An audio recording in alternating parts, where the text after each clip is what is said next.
Okay, we are finally back. I'm sorry about that. Little technical difficulties. It's Tuesday. Is it Tuesday? I don't even know. What's up, Aaron? We are back in the building with my man 49ers First Takes. Aaron, what's up? How you been, man? Oh, it's been hard to stay away, but I had to do what I had to do. But I've caused enough trouble on Twitter, so I figured I'd come back. I don't know, nothing's changed really, but I feel like I just need to get back in touch with all my dudes, Just gotta get back. especially you, Miss Talking 49ers, and I got all this stuff and lights and tricks behind me. I might as well use it. So You I'm might. here. We're glad that you're back. It's like it's like crack cocaine. It's like not that I've done it, but I've never done I've it, but heard. I'm like that with coffee, so I can kind of relate a little bit. I'm gonna drop a little quick intro and we'll get into the show, my man. All right. Let me drop something.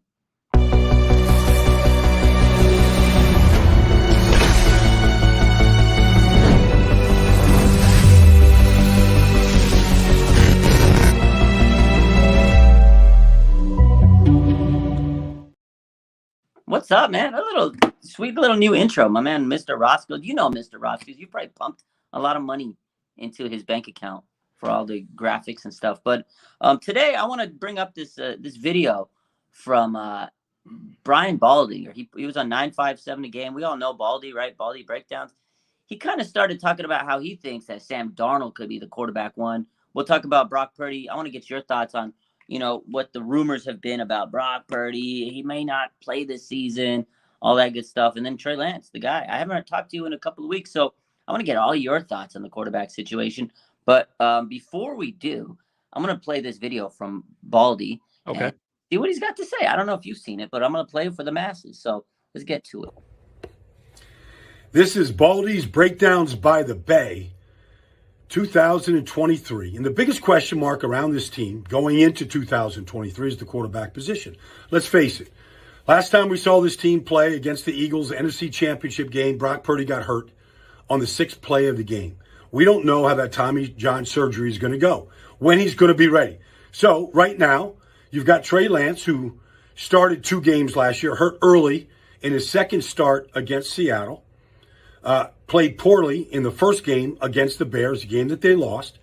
Right now, Trey Lance has started 5 games in the last 3 years. Sam Darnold is there to compete. And I expect Sam Darnold to get a chance to compete. And if he gives a fair chance to compete, it won't surprise me if Sam Darnold is the starting quarterback for San Francisco week 1. That's Baldy's Breakdown by the Bay. Wow. He thinks that Sam Darnold, if he gets a fair chance, because one thing that I've said is Trey Lance deserves a fair chance. But he's saying if Sam Darnold gets a fair chance, he thinks he could be quarterback one. Has Baldy been hit in the head too many times? Aaron, what do you think, man? Apparently, I mean, look at what he's wrapped up. So maybe he smacked his head before he made that video. Like, I understand because Darnold's been a professional quarterback. He's been around the league. I understand that why people would say, all things even, he would probably have a slight advantage on Trey just because of experience. Yeah. But we've seen what he is. He's not very good. Remember the famous clip? Everybody knows the famous clip. I'm seeing Ghost out there. Like, that dude was seeing things that didn't exist against the Patriots back when Brady was still there. Yeah. You want that to run your franchise that has a roster that's good enough, if healthy, to win a Super Bowl this year, if all things go right. That's the guy that you're going to be in charge of this, high-powered offense with all these freaking weapons and with the draft coming, we might add more to that, with all the talk of certain things that we'll probably get into in a bit. I don't think he's going to be the guy.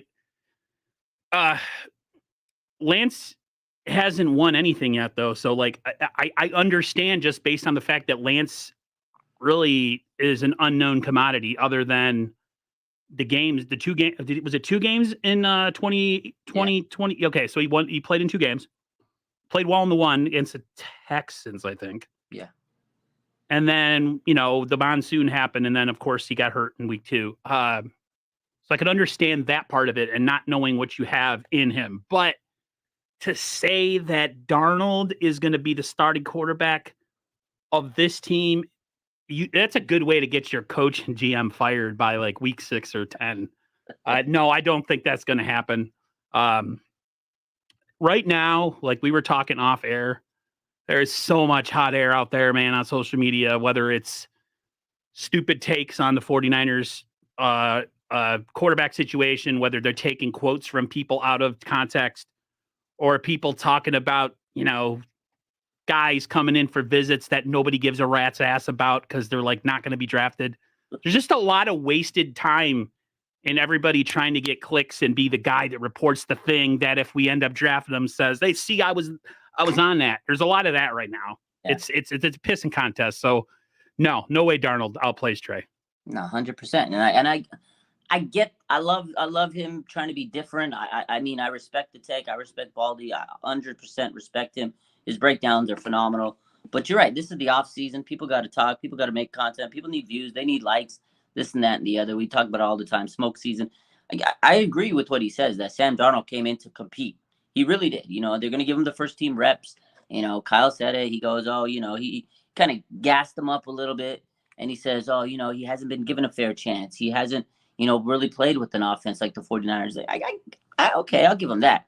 But Trey Lance was a number 3 pick, right? I know Sam Darnold was, but he's had a lot of games under his belt compared to Trey Lance. We've seen the body of work. To me, he's nothing special. He's played a multitude of games compared to Trey Lance. Obviously, Trey Lance is a wild card. We don't know because he hasn't played a lot of games, but his talent should be better than a guy like Sam Darnold. His ceiling is higher. And again, if Trey Lance comes in and the work he's putting in this offseason, we've seen it. He's been working with Patrick Mahomes. He's been working hard, working with Patrick Mahomes' quarterback coach. You could tell he's motivated. And he said, a couple months before the offseason or during the offseason, he had his interview where he says, I don't want the job handed to me. I want to go in and compete. I understand Brock's the guy right now. But to sit here and say that Sam Darnold is going to be the quarterback 1 of the 49ers come week 1, you got to be off your damn rocker. I think he's going to compete and he's going to push Trey. But you're sitting here telling me, if we're sitting here in September and it's week 1 and the 49ers come out and Sam Darnold is running out that tunnel as quarterback 1, you really think that Kyle Shanahan and John Lynch are going to be smiling? Absolutely not. I get it, Brock Purdy. We don't know if he's going to be back or not at week 1. But to sit here and tell me that Sam Darnold is going to be a quarterback 1 in week 1 for the 49ers, you got to be out your damn mind. You got to be out your damn mind. It's crazy. How bad of a franchise do you look, too, if that's the case? All that you spent on him, and then you find out that he's not even good enough to beat out a veteran journeyman who was a high draft pick. Yeah. See, if that's the case, and that's what it looks like, then why not trade Trey during the draft? If that's what it's going to end up coming down to. Because you're going to look really stupid with Trey Lance as your backup. If you're the 49ers brass, coach, GM, all those guys, scouts included, if you're starting quarterback week 1 of the 2023 season, Rock, when healthy, is good, if not better than anybody in the NFL, besides maybe the quarterback position. You always got to give it to Mahomes and those other teams. They got better quarterbacks, but player for player roster, Niners are probably one of the best, if not, I think top 3, top 2, maybe they're number 1. I don't know. And you're going to leave that to Sam Darnold when it's been proven that he's not a good NFL quarterback and that he was overdrafted. I agree. He's overdrafted in a good way. I get it. He was a number 3 pick, and maybe in college he was a good quarterback. But in this system, we haven't even seen Trey Lance play with Christian McCaffrey. We haven't seen him play with the right. We haven't seen the full arsenal with Trey Lance. We saw Brock Purdy last year with this arsenal and CMC, and it was like, wow. So give Trey that fair chance. Right. I get it. They want to give Sam Darnold a fair chance. The thing that really bothered me about that is, let's give Sam Darnold a fair chance and compete. What about Trey Lance? Let's give Trey Lance a fair chance. Let's be honest with ourselves. Let's be for real and give Sam Darnold and Trey Lance the same. If they're going to be given the same chance, I mean, in my opinion, I think Trey Lance should knock him out of the water. But again, like you said, if Trey cannot beat Sam Darnold out in training camp, then he doesn't deserve to be a quarterback, and it's going to make them look embarrassed. It's going to be a big L. So the 49ers hope and pray that Sam Darnold isn't your quarterback walking out week 1 if Brock Purdy isn't able to go and he's unhealthy. That would be a monumental L for the team. People will flame them. They're going to get roasted on Twitter. I already can see the reactions. If Sam Darnold week 1 is walking out quarterback one. I cannot wait for the shows before, like all the 49er podcasters the week before going, oh my gosh, Sam Darnold, quarterback. Can you imagine how much crap that the Niners were going to take? It would take if that happens. Like, I can't even put my mind around it. It would be the laughing stock of the NFL. And there's somebody in the chat who's making a good point. He said that, where is he? He says, we haven't seen Sam Darnold. It might be, is it Alex? He says, we haven't seen Sam Darnold with a great coach and stacked team. It's a competition. That's true. Yeah. But we really haven't seen Trey Lance with that. Right. We haven't seen Trey. First of all, we haven't seen Trey. He was without, I can't even remember who he was out week 1 in that monsoon. Like, that's just not a fair shot. See, and everybody looked like ass in that game, except for you had Fields with, throwing a wide open Dante Pettis on a blown coverage. But like, other than that, like the Niners defense kind of shot themselves in the foot in that game. But I mean, tell me, I don't care who you are, even Joe Montana, that monsoon that happened in the late, like fourth quarter of that game, it's impossible to play football in that. So if you have the lead and that happens, you're good. You're golden. You're winning the game. Yeah. And then of course we didn't see anything other than one drive, and then he got his leg snapped like a twig. Yeah. Like, we just haven't seen anything. Now, at the same time, we are in the business of winning, and we are in the business of, of winning and competing, and you go with the best player. I just don't think that best player is Sam Darnold. I know the Niners have a way with their coaching and their scouting of making chicken salad out of chicken. You know what? But that would be the most impressive chicken salad that you could ever construct if you made Sam Darnold like a worthy NFL starter. So I don't know. Yeah, there's some comments. I want to get to some of the comments. So yeah.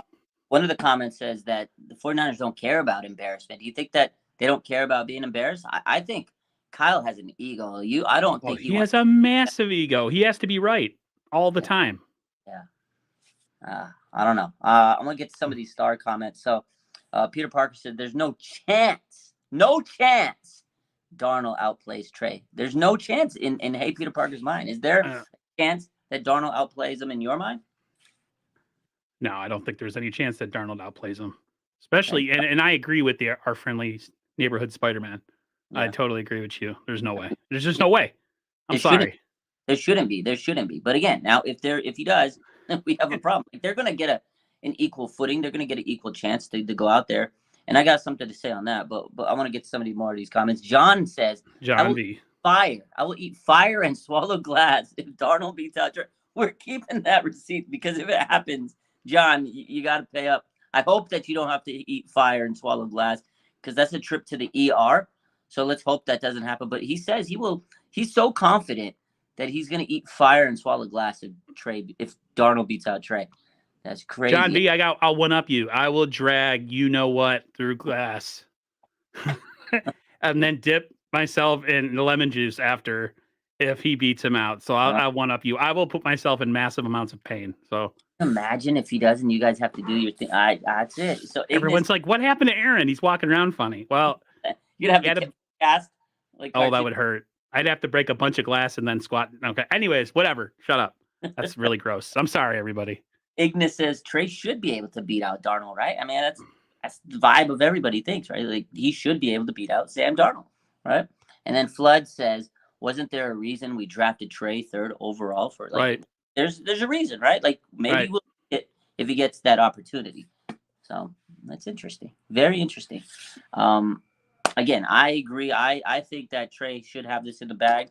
But again, I do agree with one thing Baldy said is the fact that Sam Darnold's not just going to walk in there and roll over and just hand the job to him. He's going to go out there and try his best. Because, again, this is an opportunity for Sam Darnold to right his wrongs, to turn those ghosts that he saw into something else. And maybe for the future, he can get a job moving forward next year or something. If people see him and they're like, wow, he really shined this training camp, then that's going to be good for Sam Darnold moving forward. But again, same thing with Trey Lance. This is his golden opportunity to seize the job from Brock Purdy. And then if he goes in and he starts winning, he's going to cast shadows. He's going to cast doubt for, John Lynch and Kyle Shanahan for pulling him out if Brock Purdy's healthy. If Trey Lance goes out there and he just dominates and he's winning and this offense is not missing a beat, then you make it so hard for them to pull you out. So that's what he has to do. And I think that he can, absolutely go out there, dominate training camp, dominate the games, win some games, and live up to his potential. And then guess what? Trey Lance just wins the starting quarterback job. That's all he has to do is go out there and win. I mean, it's a big task though.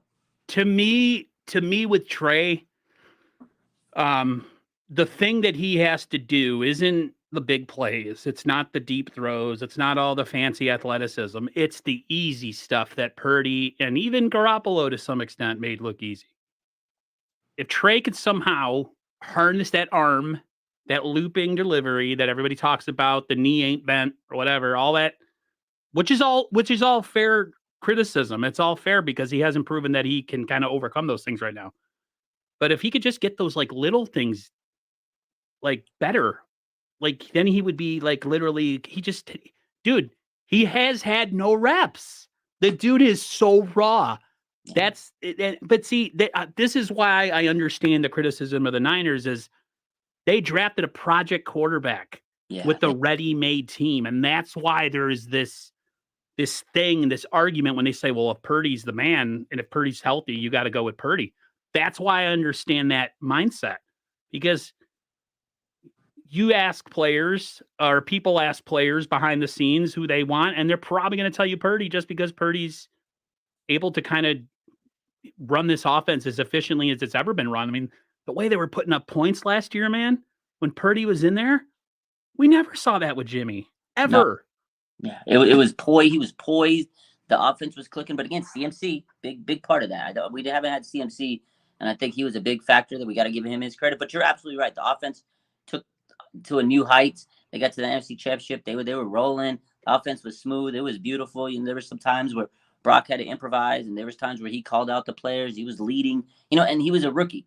But for him to have that poise as a rookie was impressive. And I think that's why, to answer this question from Blood Moon, is do you think the locker room is already committed to Brock? Like, yeah, I think so, because they saw him take this team. He took control of them. He became a leader, and he helped them get to the next, to the NFC Championship. Like, he saw that. They went to war with Brock, and he took them that far. Just like I know a lot of people, they're whatever on Jimmy, but the reason the Niner, the locker room loved Jimmy, they got to the NFC Championship. They got to Super Bowl, and Jimmy was their quarterback. So they were ride or die with him. So I feel like they kind of had that same vibe with Brock. And again, he was a very poised rookie. He was a leader. Again, played 4 years in college. And to go off your take of, the fact that Trey Lance was a raw quarterback, he hasn't had that ability to lead, to show that, that bravado, like, I'm your guy, I'm going to take you there. He hasn't had a lot of opportunities, and he's still developing. So it's like you have this fully cooked meal. You got all the fixing. You got the potatoes. You got the salad. You got the corn. You got all the good stuff. But you got this cold piece of meat. Now you got to warm up this steak. You got to cook up the steak. Everything else is getting cold around it, and that getting cold is the window closing on the Super Bowl. So that's like the way you look at it. Is they need a guy that's going to come in and it's already cooked. He's already warm. You just got to sizzle. Just let him sizzle a little bit. He hasn't even got to that sizzle. He's still warming up. So I feel like all the food is getting cold. The 49ers are getting, older.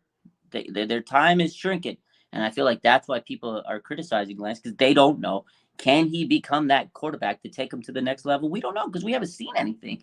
And if he doesn't, it's like, damn, we wasted all that time, all that money, all those draft picks for nothing. So I feel like I understand why people are, against it and criticizing him or whatever. But I still think he has that potential to be a beautiful filet mignon. That's The Niners drafted him because they see the league and what it is. Yeah. You have these quarterbacks that even if they don't have a super team around them, they're able to elevate.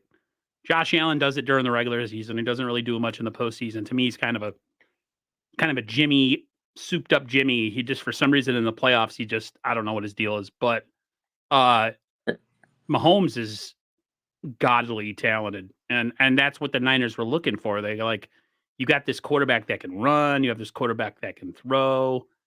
He's super athletic. He's got a huge arm that can hit parts of the field that they've never been able to hit since, well, probably in the history of their franchise. I don't think the Niners have ever had a guy with a gun like that.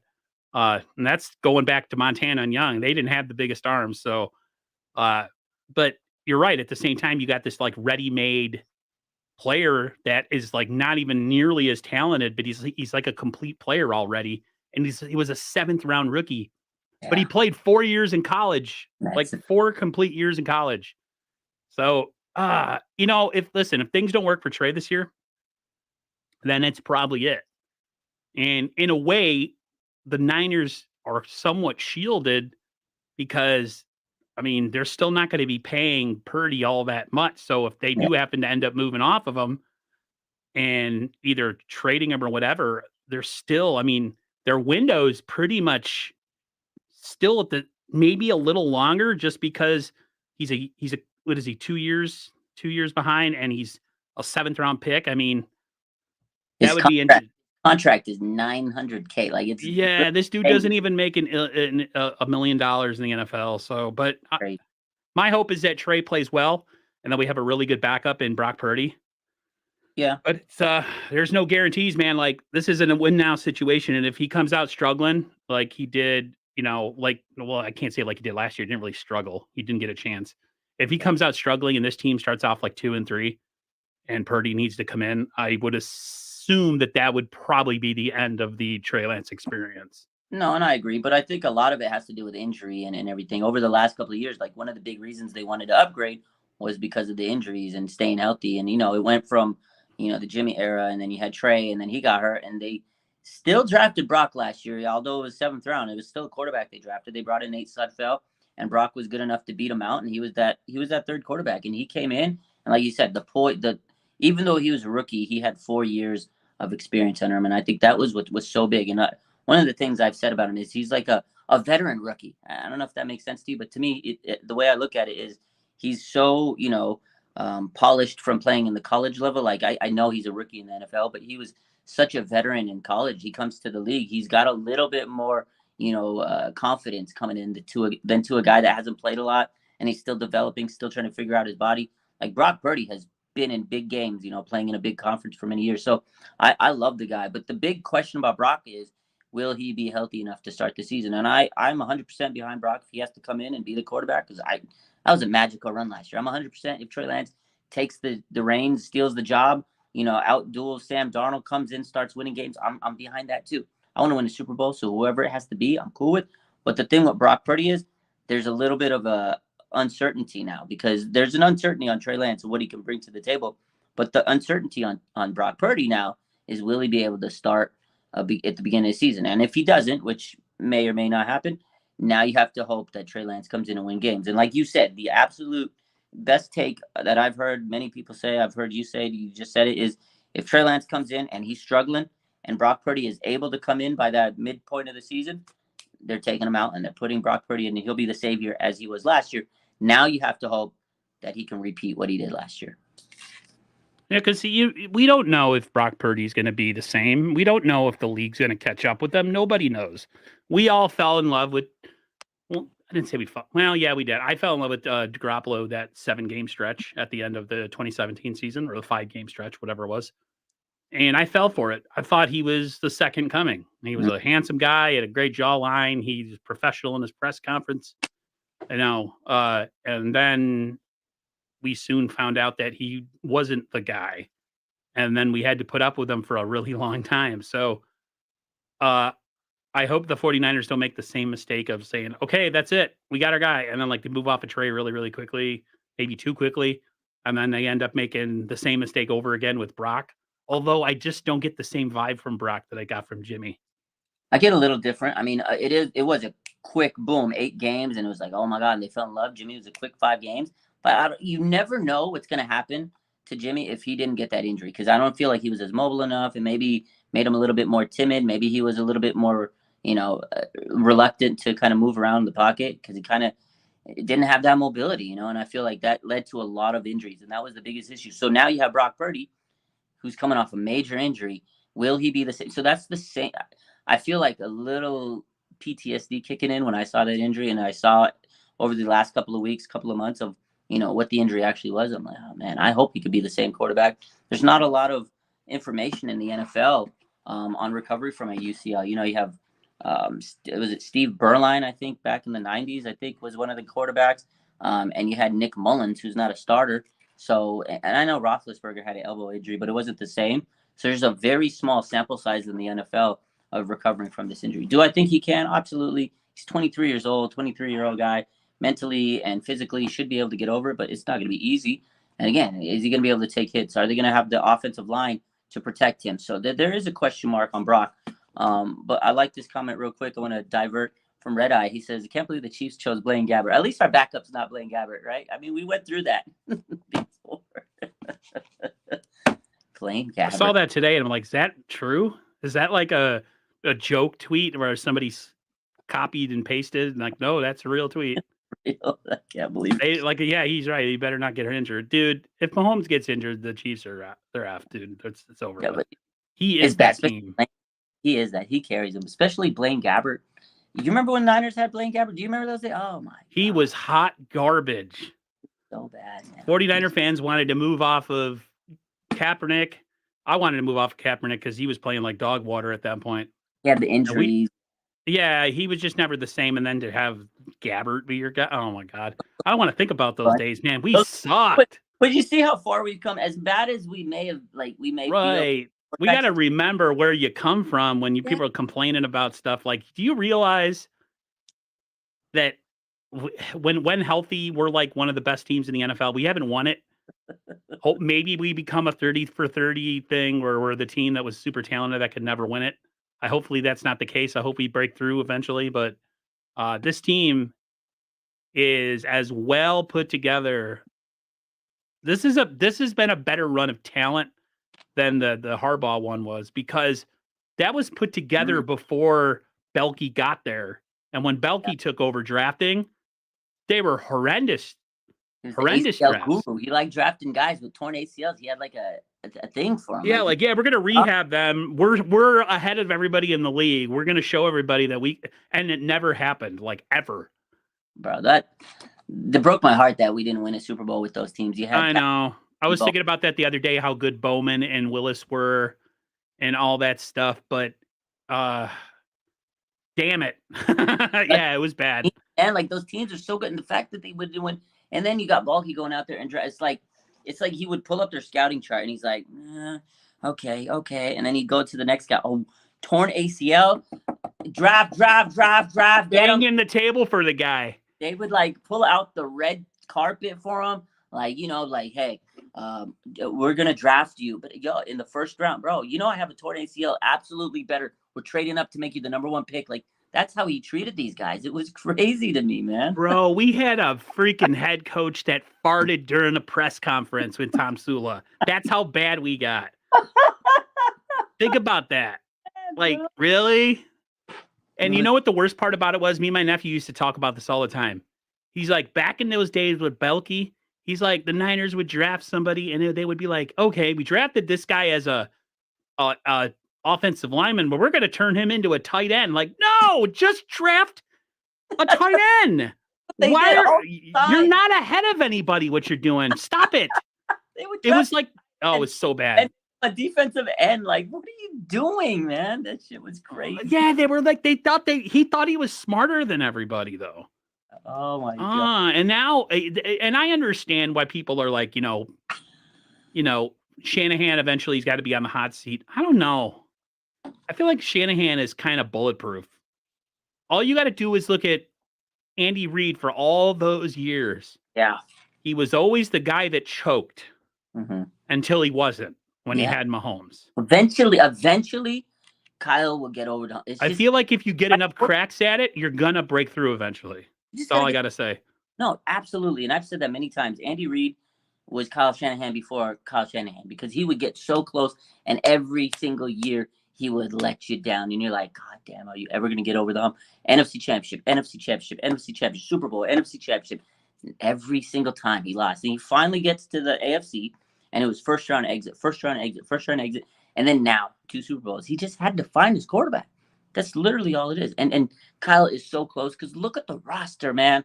I get it, Kyle. Sometimes I get irritated because he does, get a little cocky and sometimes a little brash. But man, oh man, this guy's put together some of the best rosters I've seen it in the NFL. Like, look at the talent. You got Debo, Ayuk, Kittle, Warner, Bosa. Like, Greenlaw, so much talent on this. Hufanga, Hufanga, like, Javarius Ward, an woo! underrated signing.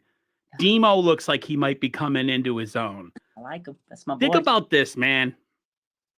We crack on them so hard as a franchise because we missed on Solomon Thomas and Reuben Foster, right?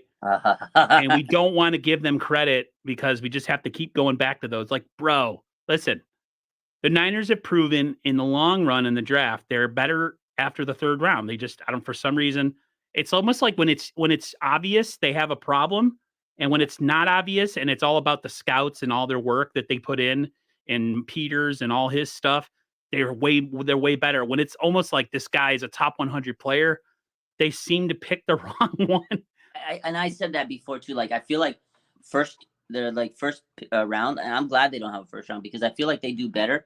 Yes, when they get more time to scout these late round because they have an eye for like later round talent, people that slip through the cracks. Like, I think they understand because they do a lot of meetings and talent evaluation and stuff, so they can figure out why did this guy slip. Oh, okay, maybe we can figure it. And they're so good at developing people. Whereas if it's the first round and they have like all this talent, sometimes they're like overwhelmed and they do make the wrong pick. So obviously Bosa, you're gonna hit, like, that was a generational pick. You can't miss on that. But look at the first round picks. You Solomon Thomas, Reuben Foster. You had Dante Pettis was a second round Mike pick. McGlinchey. So there was some misses early, but they Kinlaw. Kinlaw. Ayuk though was a good one, whereas Kinlaw was a bad one. So they kind of hit or miss in the first two rounds. But after that, for the most part, look at the Patriots though. Look how bad they've been drafting really lately. Yeah. Even with the probably the greatest head coach of all time. Yeah. I mean, the way I look at it is not every team's going to hit on every draft pick. But nope. A lot. You have to hit on most to continue to develop your team. Because if you don't hit on any draft picks, you're not going to be able to develop talent. You're not going to have players that could come in and step in for players that leave. Because you're not going to be able to re-sign everybody nowadays. So you have to hit on some players. Like, you had a guy like Hufanga and made it easier for players to leave. Or Aaron Banks, they hit on him so far. It made it easier for them to lose. Amazing. And I even said give him another year. Yeah, yeah. And a lot of people were like, Aaron Banks is crap, and I'm like, yeah, he was first year. He was pretty bad. I mean, I didn't know. I was like, I don't know, man. But again, you have to give him his opportunity because he didn't play that year. Yeah, proved a lot of people wrong. And a guy like Drake Jackson right now, people are kind of, we don't know. But I think if he can continue to build his strength, maybe he can be a guy that steps up a year too. So it's tough, man, because for every Reuben Foster, they've made George Kittle, Talanoa Hufanga, Dre Greenlaw. So they hit some, they miss some, but man, the misses have been monumental, right? Like Dante Pettis. See, for every Wisnowski, if they draft a guy like Moody this year, it would it would equal out the space-time continuum. It would be like for. And then you had a guy like who did they draft? Jalen Hurd. Oh, that was a bad one. Bro made it through one. He got hurt and had an awesome. His greatest game was a game against the Cowboys in the preseason, and that was it. That was his career. The greatest preseason game of all time. Literally, I remember that going. I watched that game. I'm going, Jalen Hurd's gonna be the next Jerry Rice. He was dude's back was made out of China glass, man. Like unbelievable. And then his knee, like. Yeah, how do you get hurt on a side field? Like, how? Bro, you know what's funny is that he already had knee issues coming in. So, like, he was a walking red flag. But Kyle said, I don't care. I know more than everybody. A robot. Cyborg. They were like, I'm going to turn him into the greatest tight end / wide receiver player. And it didn't materialize because he just couldn't stay healthy. But he had a lot of issues. They passed up Terry McLaurin. And imagine Debo and Terry McLaurin. That's all I'm going to say. But we do have another receiver. I want to bring this up because they don't have Debo and Terry McLaurin. They have Debo and Brandon Ayuk. Now, I saw you tweet this today, and I was actually thinking about this because I had a lot of people actually text me this. It was so weird. I saw that. I was like, oh, shit. I had like 3 people text me the same thing. They're like, do you get the sense that the 49ers are going to trade Brandon Ayuk like they did with Defoe? Like, at first I was like, ain't no way. They ain't going to pull another Defoe. But I don't know. So tell me your take on it because you tweeted this out. And I've had a lot of people ask me this today. So go ahead. Show me your take. Well, the top 30, they're having all these supposedly top 30 visits, right? Yeah. Are the top 30 visits top 30 draft picks? Well, the top, they're like basically people in like the top 2 rounds.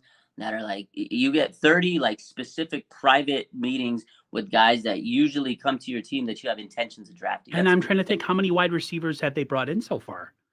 brought in a few, and they also brought in, Chris Conley. They signed him the other day. Yeah, somebody said something on Twitter that like they brought in Chris Conley, which makes me think that they're thinking about drafting a wide receiver. And I don't know why that clicked with me. I'm like, could Ayuk be moved? He has a lot of value. Mhm. He's healthy. I hate to say this, but like, I think he could get us a late first. He can get you a first. This is the way I look at it, and I absolutely don't want them to trade Brandon Ayuk. I don't want him to either, but it's something that's crossed my mind for a while. You need an edge rusher or a tackle or whatever you want to go and stamp and get a first round pick that can become a starter. Brandon Ayuk has the value. He is going to, if he was entering this draft, Brandon Ayuk right now, he's better than any wide receiver in this draft class. That's the way I look at it. Sometimes you got to go with a player that's in the league instead of going with the question of like drafting a guy and not knowing how he's going to translate. That's why sometimes, when you see the Niners make a move and they sign, a left tackle instead of drafting them and wasting stuff. And like, sometimes you got to go with the proven guy. Yeah. Like Trent Williams or, yeah. Go ahead. Yeah. Like CMC, they went and got a CMC guy. Proven guy. Yeah. They went and made the big trade. He's so freaking good. I hope he stays healthy this year, man, and I hope he doesn't change his number because I was going to get his jersey last year. I got a Hufanga jersey last year. Ooh, I like that. I really want to get a McCaffrey. I don't get quarterback jerseys. Although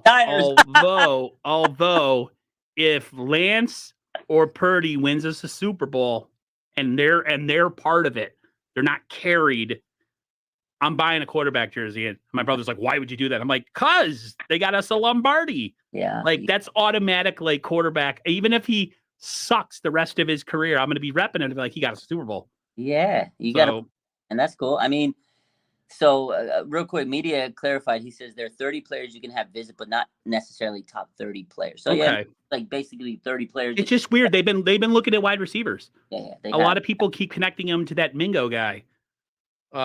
Although I asked John Chapman, and I asked his opinion on Mingo. I said, is he who does he compare to? Is this kind of like a Debo comparison guy where like if they decide they're going to move down the road off from Debo, they draft a guy who could come in and eventually become it? And he said, no, he's more of a Juwan Jennings type player than a Debo Samuel player. I'm like, why the hell are we going after him then, man? I love Juwan Jennings, but we don't need two of them on the team. Well, you got to realize, you got to think about it this way.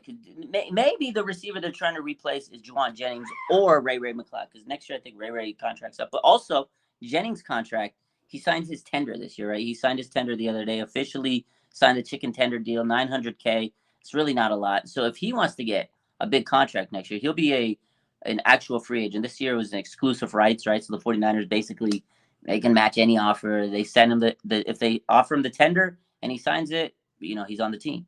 So with that being said, this is basically a true contract year for Juwan Jennings. So if he tears it up this year and he makes more money than they can, be able to pay him, then yeah, maybe you get a replacement for Jennings, because that was the exact same thing that happened with Kendrick Bourne. It was his last year, had his exclusive rights tender, boom, he balled out, and then he went and got a bigger contract with the Patriots. So that could definitely happen with Jennings. So it may not be BA that they get rid of. It may be eventually they're trying to replace Juwan Jennings. Because Conley, if you look at Conley, if he sticks around this roster, he's a bigger guy, kind of like Jennings. He's a physical, go up and get it. I'm always a fan of big receivers. Yeah, but we need at least one.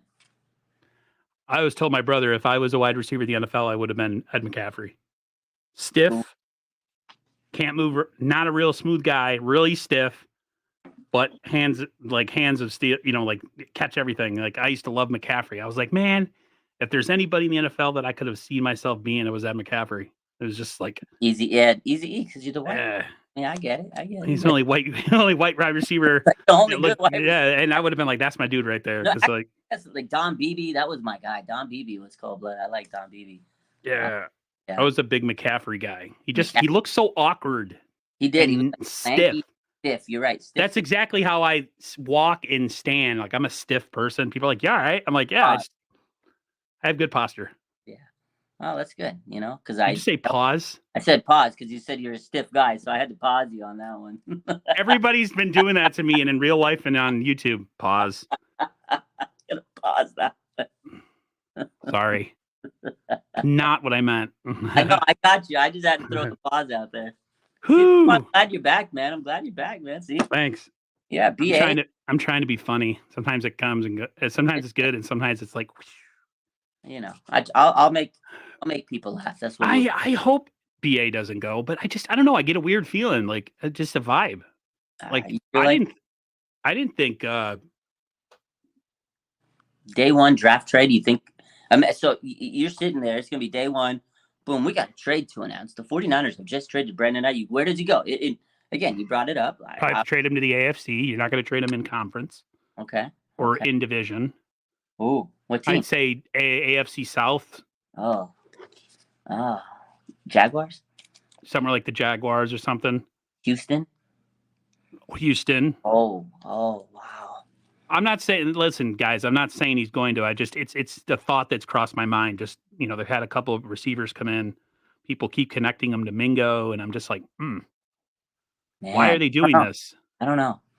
I don't think they trade him. I think BA, I think next Monday, a very specific day, I think next Monday they'll pick up his 5th-year option. That's my take. What's my name on social media? 49er First Takes. 49ers First Take. That's why our show name is called Our 49ers Takes. You see, it combines our name. It's pretty smart. Our guy Roscoe, if you guys like Roscoe, he's he follow him on Twitter. I forget he keeps changing his name on Twitter. I keep thinking every time he tweets me or messages me, like, because it says you're a casual or I'm a casual or something. I keep thinking he's saying I'm casual because of the way you guys know on Twitter now, I'm Aaron in my last name, and then I have mid-card streamer because that's what I am. I'm a mid-card guy. I'm never gonna be top. I'm running with it. I'm embracing the suck, but somebody's impersonating me already on YouTube. See, that means you made it already. You got the haters. I know who it is. Oh man, I already know who it is. He loves to do that. But yeah, I'm the mid card champion, dude. I'm gonna buy. I put up a poll. I said, should I buy the belt? Do it. Like $200. I'm gonna get a belt that says mid card streamer. Do it, man. And then and at the bottom of it's gonna say embrace the suck. There we go. I like it. You gotta embrace the suck, man. You just gotta sometimes. You just have to. Well, shout out media's in here. Big Mac Sports 49er minded. What's up? We got a lot of. What's up, Bashar? Red Eye. We got a lot of people in here today. So shout out to the chat real quick. I want to take a minute. What's up, everybody? I hope everybody's had a good day. We've been running our mouth for almost 42 minutes now. Let's get some questions in there. Let's see what you guys have to ask us. We'll get to it. We'll answer a few questions here before we head out tonight. But yeah, we've pretty much discussed the quarterback situation ad nauseum, like everybody else. Brandon Ayuk, the big take. I like it. I don't know. Maybe. I didn't think they would trade Defoe, and boom, they did. Never say never with this 49er team. I don't think it'll happen, but never say never. I don't know. Peter Parker wants to party with me in Vegas. If they win this year, I might be up to a lot of things.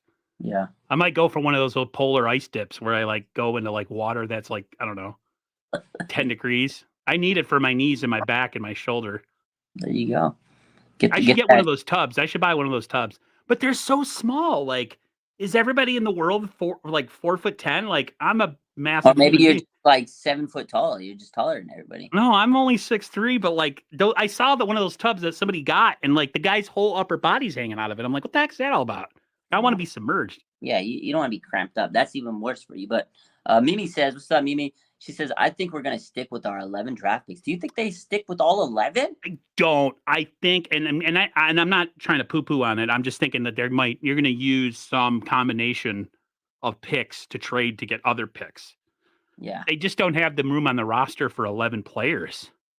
Right. I'd say right now, the Niners draft six to seven players. My draft 7. I think they're going to trade. It's just going to be to move up a few, take 2 7s to move up to a 5th round pick or something. You know what I mean? I think they're going to jock for position here and there, and they'll end up taking 7 draft picks, I think. Yeah, I don't know. They do have different size tubs. Okay, I didn't know that. I saw that the other day. Media says, will the 49ers trade up to have a higher pick in the third round during the draft? You can trade up to go above. Somebody put, I saw a mock draft of somebody's that they had them tapping into 2024 to move up. I could see them tapping into a 2024 like second round and maybe a fourth rounder and trading into the second round. I could see that. Take 2 3s. Listen, if the Niners have I'm trying to think of the word. They surrounded themselves a lot of depth. They have a lot of depth on the defensive line right now. They do. What the Niners do before the draft is they make it so that they don't have to reach for a player. They insulate themselves with all this. Right now, the Niners could go multiple ways. Where I would love them to go, I want an edge guy. But are you really going to draft edge in the third round to be a number one guy? I'm thinking if they want to go edge, they do something to get up into either the middle or the back half of the second. And if there's a guy that's still there, that's in the top, 50, top 80 players. Yeah. Then go for it. And then the tight end thing too. There's a lot of good tight ends in this draft. Yeah. Those are the two positions, man, because if the Niners got another tight end, you think the offense is good now? Yeah.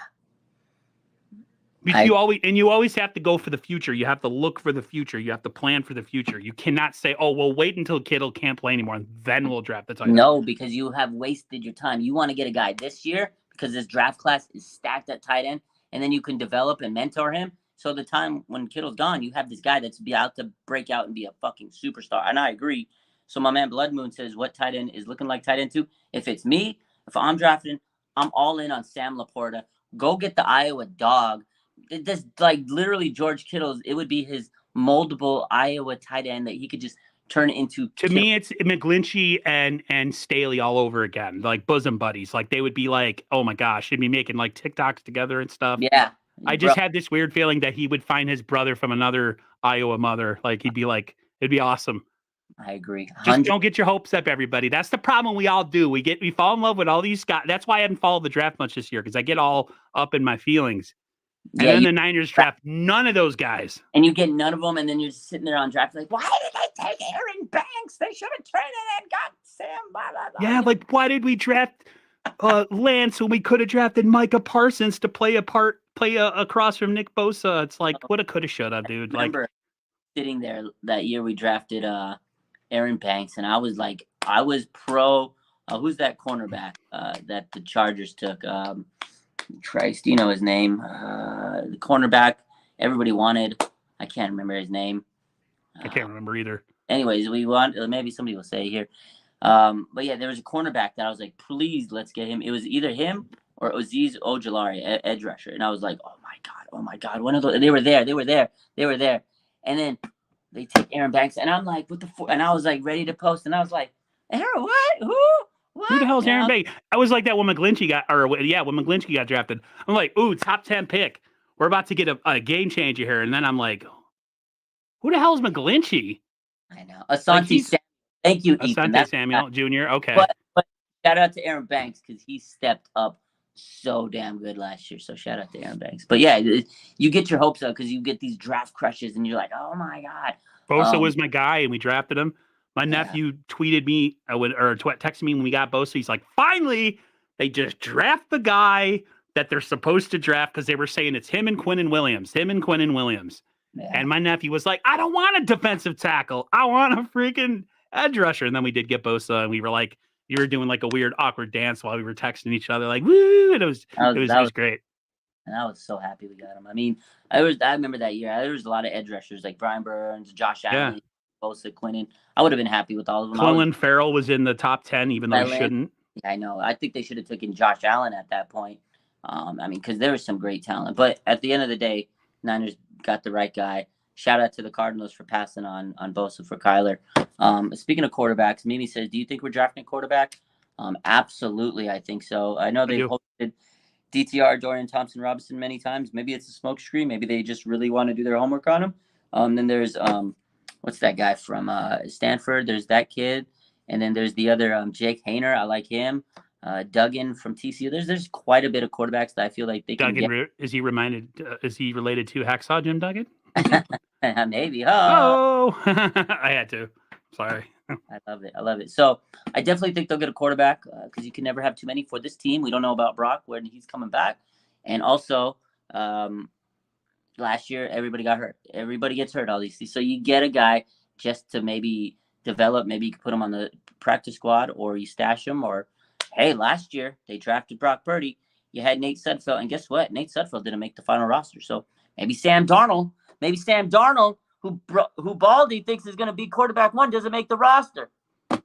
Somebody needs to do some investigating or some detective work to find out if Baldy smacked his head before he did that interview, because it's wrapped and he makes it look like he was just sweating, maybe working out or something. Maybe I think that dude fell down the steps and he was like, I'm having a vision. And in the vision it sees and his vision is Sam Darnold, starting quarterback, San Francisco 49ers. Yeah, he's wearing the red throwback jersey, and he's like, oh.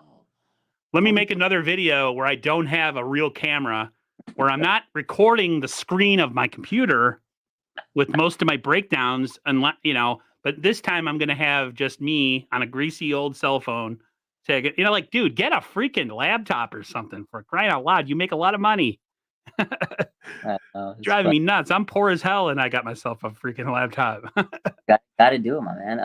Rocio says, what about Stetson Bennett? Big game. Yeah, I mean, those are the type of guys I feel like the 49ers are going to get. Again, the veteran rookies that I called Brock Purdy, the more seasoned quarterback coming out of college. Brock Purdy, 4 years. You're going to look at the Stetson Bennett. DTR fits that, that kind of that quarterback, because he's played since 2018 as a quarterback at UCLA. So I feel like there's Tanner McGee, I think. 2008, what is he, a 5-year starter? 2018, yeah, 5 years on the team. Was he redshirted 1 year? Redshirted, yeah. Dan, he's old. He's old, buddy. Yes, that's what I'm saying. You get a season. 25-year-old rookie. Yeah, baby. That's what I'm saying. Stetson Bennett, 25, like these guys. Oh, boy. So you guys going to have a 7-year career to be done. Hey, do what you got to do. But bro, if I had a chance to play in the NFL for 7 years, I'd bank all my money, and I'd retire early, and I would enjoy life.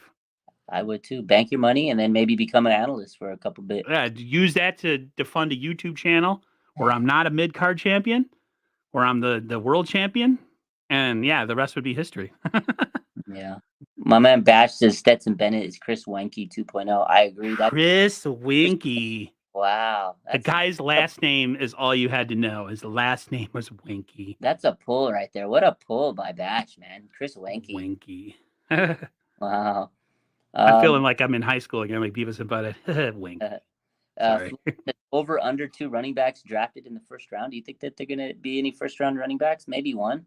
Why would you? I would assume so. I mean, it's not going to be the 49ers, but like drafting running backs in the first round, to me, it's just passe.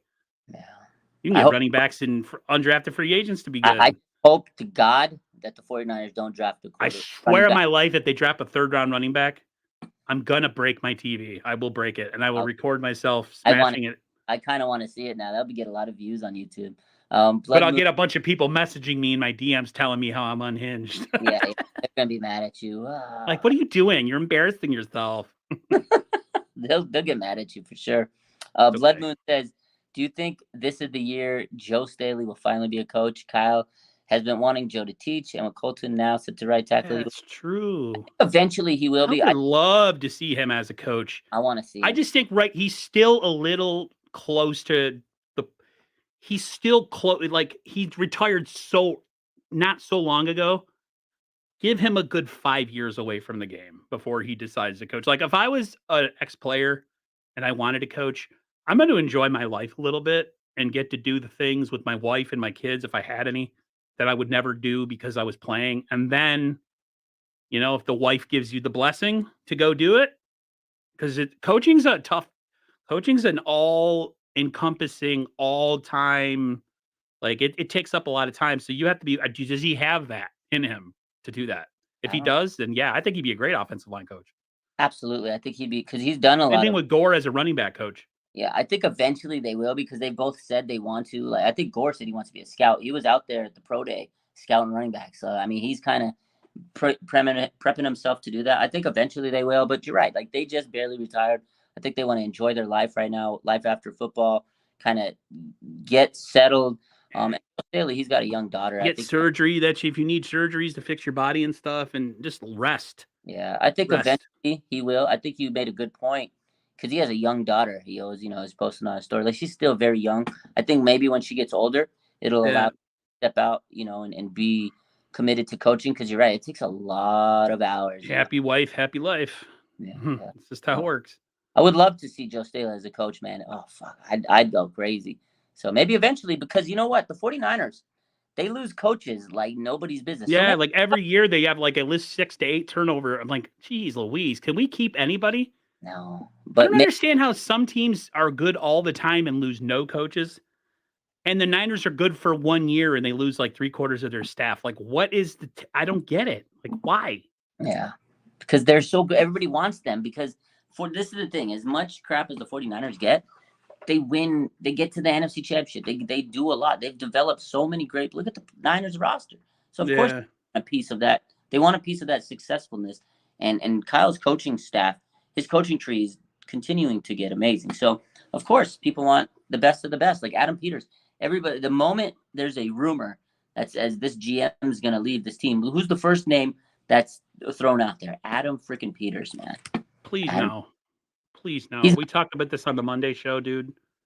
If there's one guy you cannot lose, is Adam Peters. Adam Peters has more to do with this roster than you think. Yeah. There's no way he's leaving. There's absolutely no way Peters is leaving because he's sitting pretty. He's got a cush job. He knows he's got it made. And he was a 49er fan as a kid, a lot of people always say. Yeah, dude, there's no way. His family lives in Cupertino. He's sitting pretty. The moment John Lynch leaves, this guy's given the keys to be the GM for the 49ers. There's no way. He's waiting in the wings to become the GM. There's no way he leaves this team because guess what? 49ers have a Super Bowl roster. He knows in the next 2 years, probably they could win a Super Bowl if they figure out this quarterback situation. So why would you leave to Houston or some cockamamie team and rebuild them when you can be winning a Super Bowl? Probably? Maybe he wants the credit. Maybe he thinks John Lynch gets the credit and he wants to kind of venture out. I don't want him to leave. He'll get credit because look at the Kittles, the Hufungas, all the players they draft late round. That's Adam Peters. That's his stamp on this team. We'll lose our virginity 10 times over if we win the Super Bowl. Yeah. No. My man Bash says Jed York texted Gore on which quarterback they should draft, and he told him he liked Lance the best. So take that how you will. He's like speaking to a prophet, man. You got to listen to him. I know. Maybe we should just. Y'all know it's Raj's birthday? Yeah, it's my birthday on Friday. Happy 21st birthday. Yeah, 21st sounds about right. Yeah, when I was a friend of mine from YouTube, she's a lady. And I was going to say, I always go like, if it's a younger person, I'll be like, happy 22, happy 25. I was like, you know what? I'm not going to do that with her because she's a woman. I'm going to say, so I said, happy 21st birthday. Enjoy your life. That to every, because I do it. That's how you avoid looking like a creepo and be like, happy 45th. Like, no, don't do that. I do it to every patient. They love it because I work with patients that are like 80, 90, 60s, like really, elder patients, geriatrics. And I'm like, oh, it's your birthday too? Geriatrics. First birthday. And they're like, they love me for it. So that's awesome. Yeah. Well, enjoy your time. That's going to be awesome. I don't know. We talked about pretty much everything. I think we covered it all. I'm glad that you're back with us. So any final takes, any final thoughts? So real quick. So we talked about the draft. You got 3 picks in the 3rd round. Let's say the 49ers don't trade those picks. What are those first 3 picks for the 49ers? Edge, tackle, tight end. Edge, tackle, tight end. That's the same 3 I got. Yeah, I agree. But a lot of people keep saying, because I listen to a lot. Listen, guys, I might be a sninker on Twitter, but I listen to a lot of content creators because I respect their opinions. I was listening to Crocker. I think it was Crocker and Peacock, and they like a lot of people always say like it's a given we're going to take an edge guy in the 3rd round. And it's like, are you really though? Because that's kind of waiting a while. So, but if they do draft a edge, I don't know, maybe they move up and somehow, maybe still keep one of their 3rd round picks and then draft either a tight end or a tackle. But the way I see it is if they don't trade up to get an edge, because I agree with you, if you take an edge in the 3rd round, You're going to get a good quality depth guy, but he's not going to be the guy. He's not going to be a guy. He's not your D Ford. He's going to be another Drake Jackson, essentially. Yeah, but my take is, if they do draft an edge in the 3rd round, then to me that tells me they have a lot of high hopes and expectations on Drake Jackson to take that leap this year. Because last year, I ate crow on this because I said, I don't know, is Talanoa Hufanga going to take that leap? Maybe they draft a safety. And I said, I'm going to sit here in a minute. I said they should get a safety. And Talanoa Hufanga probably watched me and says, all right, fuck you. And he stepped up and became all-pro safety. So maybe they're banking on the talent of Drake Jackson and they won't take a premium edge and trade up. So maybe that's their take, because I feel like they believe in their players. Even if we don't, they believe in them. And again, Aaron Banks, prime example. A lot of people didn't believe him. And guess what? Aaron Banks last year, dog, man. He was a dog. And he was better than Lakin. So Lakin was never really good. He was just available. He was durable. But I mean, he was durable and steady. Yeah, he didn't miss a game. The one time he missed a game is because his shoe had a malfunction. Didn't he? But he was like a penalty freaking magnet over there, holding penalties all the time. Anytime we had penalties in a game, it was always like it's on. I'm like, God dang it. And then it shifted to McGlinchey. Yeah, McFloppy. Well, McFloppy, dude, listen, I love McGlinchey. He seems like a really nice guy, but I don't know, man. Good luck with the Broncos. I think you're about to get exposed. I'm happy for him. He got paid a lot of money. Listen, people think I might hate on athletes and say that they're dookie, but like at the end of the day, if you get paid, props to you. You're setting your family, thinking about it, you're setting yourself up for generations. Bro. If you live below your means, instead of buying, a $25 million mansion, you buy like a $3 million mansion. There you go. Why do you need a $25 million mansion with 2 pools and 4 garages? Why? You don't set it up. Make sure your family in the future set up. This man got $55 million guaranteed. Shout out to McGlinchey. Yeah, dude's paid. Crash this guy. He got the last laugh. Like, yeah, he got paid. He just didn't get paid by the 49ers. You're right, man. Yeah, Niners, and I love, whatever. All I know, listen, McGlinchey, like I said, I was never a big McGlinchey guy. A lot of people used to get on me and a lot of content creators for pooping on him, but listen, guys, it's over. He's gone. And now we have, who knows?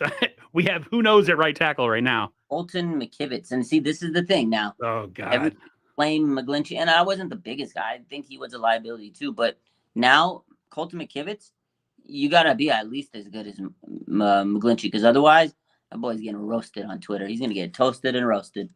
Yeah, so, McKivitz doesn't inspire me with a lot of confidence. We'll see. I mean, a lot of people didn't think about it. But I still won't keep McGlinchey because he doesn't inspire me. Like, it's not gonna sway me back to say, yeah, we're gonna keep McGlinchey because McKivitz sucks. No, still don't want McGlinchey. So then that brings me to, okay, we said an edge would be our first. Maybe when you said that would be your first pick, would you then take a right tackle if there was an? To me because the picks are so close. Yeah. If they went right tackle in 3rd round, I would be totally okay with that. But no, what I'm saying is, remember we said earlier, if they trade up, right? They go and trade up. What if they trade up for like a premium dog starting right tackle? I would be okay with that. It's not sexy. Us 49er fans, or in general, sports fans of teams, we want the big name player in the draft.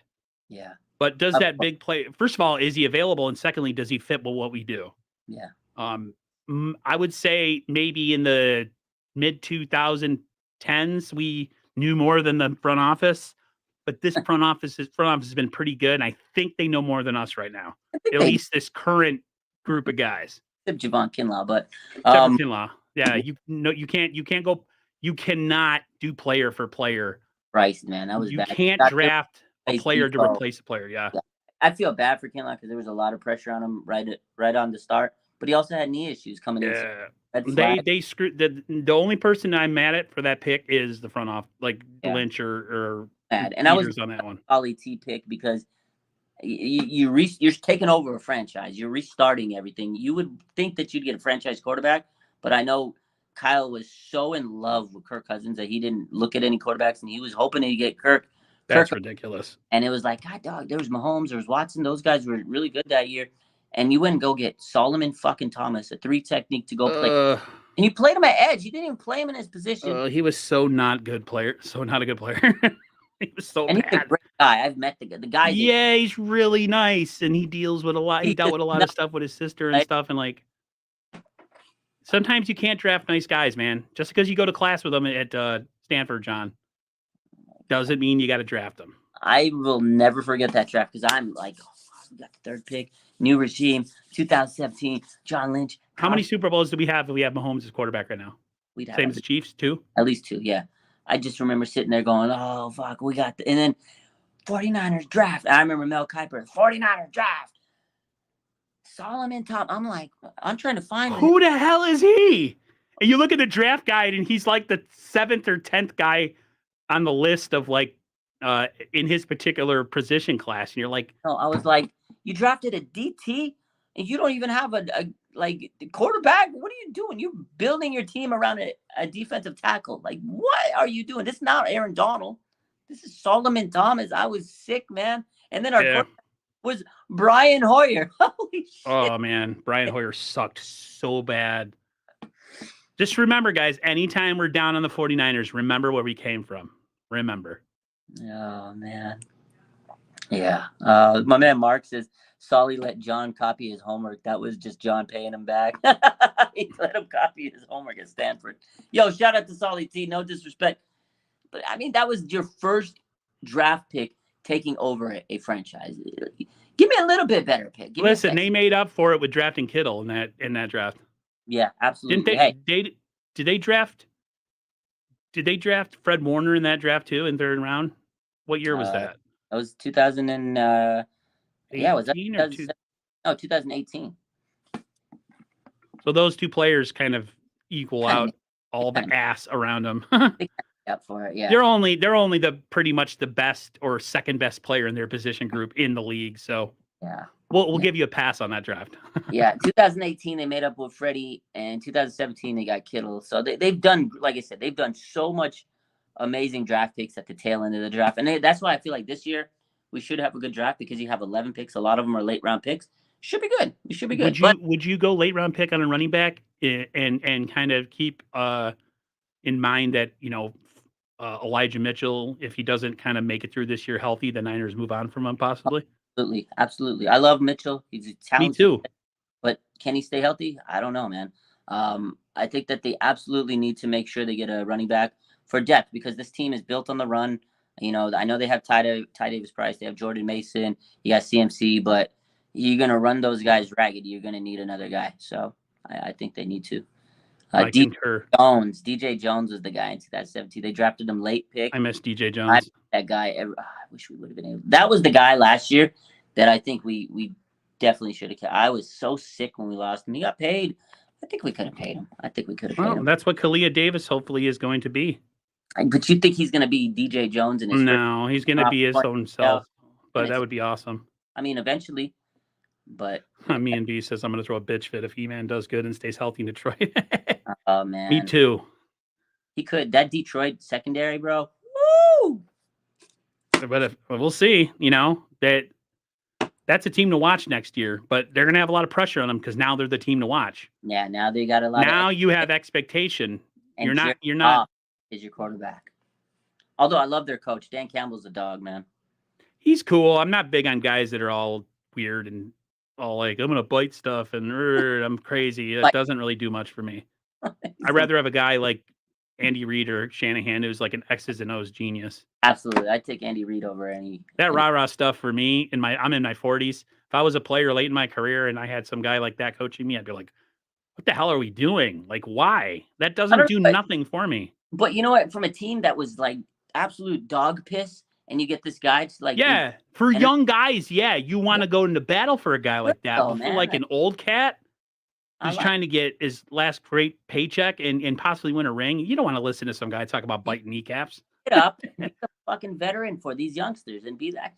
I wouldn't be above that. I'd be like, all right, man, we got a new guy. He's making we're winning. If we're winning games, the coach could sit there and doing eat a piece of raw meat like tartar, just like right in front of me.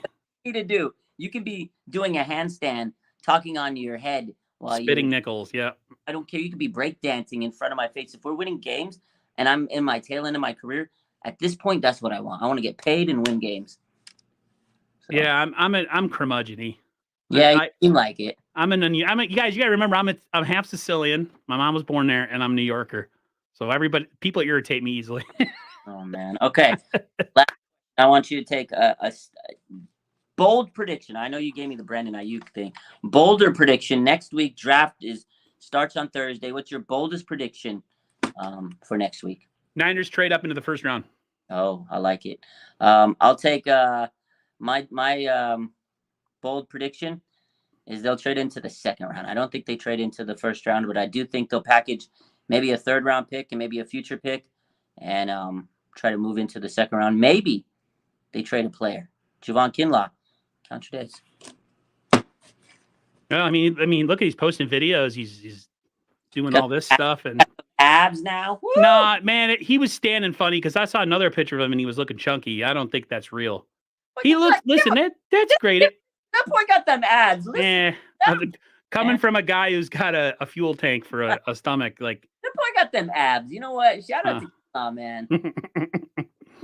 I'm just not a Kinlaw guy, man. I get it, and Kinlaw to me is just a bunch of hot gas with no production. But I get it. Like what do we just say? Like Solomon, great guy. Mike McGlinchey, great guy. Kinlaw, great guy. We might not like him on the field. Great people, great guy. That's it.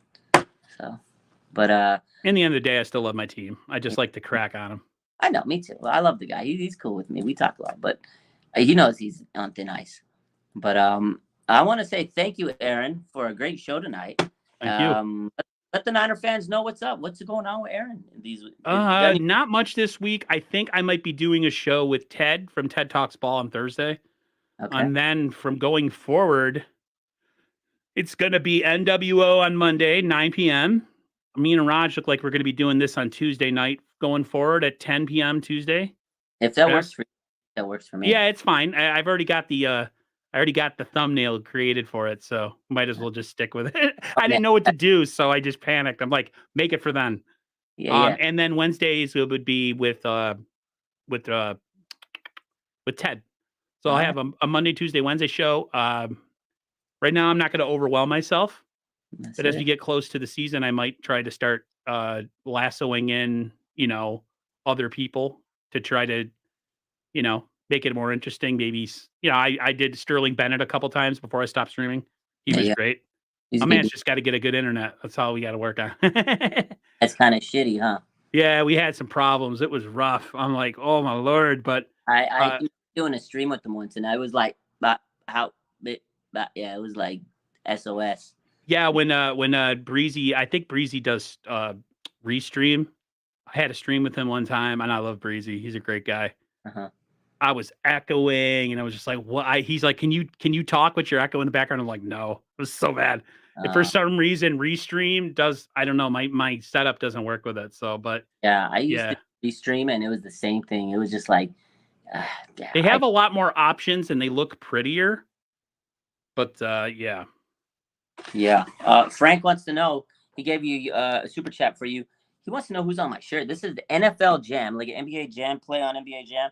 This is Nick Bosa and George Kittle. I love this shirt. I got it from the team store. That's awesome. Bosa, he's almost maxed out on power. Yo, for anybody who played NBA Jam back in the day, that is a tight shirt. Do they sell those in 3X? They do. I would love them to make an NFL Jam type game. This would be so dope. Like they made NFL Street. Remember NFL Street? That was my game, bro. Yes, I used to play NBA. Yes, I used to play those back in the day, and I appreciate you, Frank, Tom, Ocean. You sure that's for moi? For you, my boy. I appreciate that. Thank you very much, man. I don't ask. I never ask for anything. I kind of cracked on the other day about paying for questions and stuff. I always get really weird when people have to pay for questions. That's why, in a way, it's kind of cool to not be super big as a channel. You could actually answer questions. Where you have, if you have 500 people in there, it's impossible. So when you get a lot of people, you got to stream it out, because right. I would never. But I appreciate it. It's always nice. Thank you. Appreciate the chat. Appreciate Aaron. This was a dope show tonight. I'm glad we hopped in, did it. My man Bash's Blitz was NFL Jam, basically. Yeah, I agree. Yeah. I will see you guys next week with Aaron here Tuesday, same bat time, same bat channel, and have a good week. We are almost a week away from the draft. Have a good night. Peace out, everybody.